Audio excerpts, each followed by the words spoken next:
Peace and blessings to the chosen. Shalom. First and foremost, giving all praises, glory, and honor to Yahweh Shem Shai. Double honors to the elders and apostles of Great Millstone. Salutations to the Akim pushing his truth, sincerity, charity, risking their lives and freedom to do so. I'm the brother Yalad.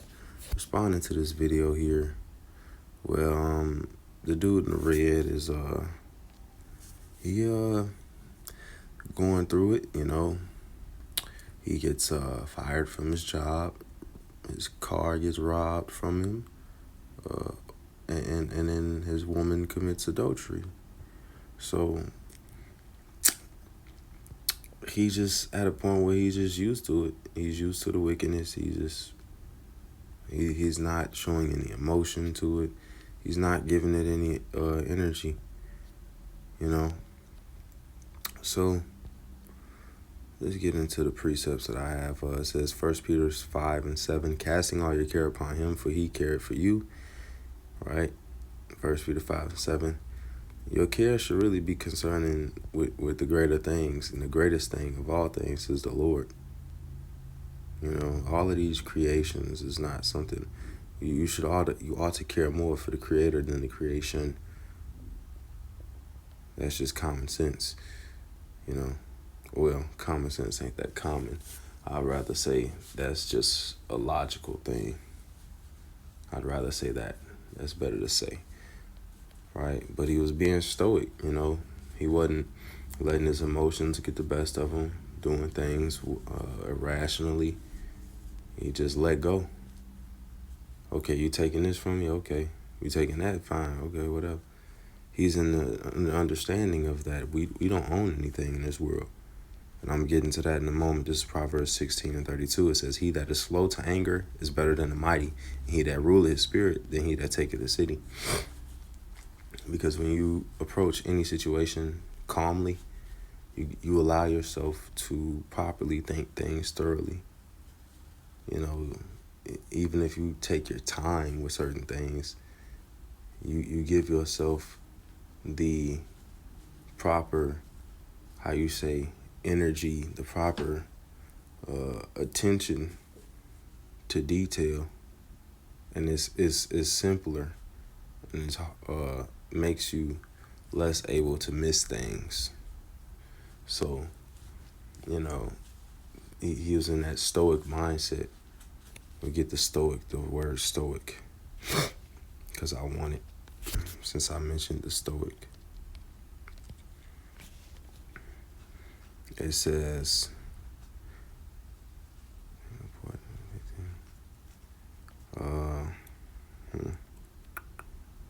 person not easily excited, person who represses feelings or endures patiently. The endures patiently is the part that I like. I like that part. This is what edification is right here. Endures patiently. Because you're going to go through trials, tribulations, hang-ups, letdowns, bad breaks, setbacks. You know the Marvin Gaye song. You're going to go through these things. And there's no reason to really stress about it. What you think you're losing, you haven't really lost. 1 Timothy 6:7, for we brought nothing into this world, it is certain that we can carry nothing out. And having food and raiment, let us be therewith content. But they that will be rich fall into temptation and a snare, and into many foolish, hurtful lusts, which drown men in destruction and perdition. Mind you, this 1 Timothy 6, I believe this is the first chapter where it says that these people pierce themselves through with sorrows by chasing the pride of life, by trying to have it all, trying to be it all, trying to be the man. Sometimes it ain't about being the man. Sometimes it's just really, it's about what the Lord wants. And on another edification note, to leave that on, that is really about what the Lord wants, is that I get the precept, I'll make it the last precept. But it's one of my favorite scriptures. I say, what is it? The race is not to the swift, it's in Ecclesiastes.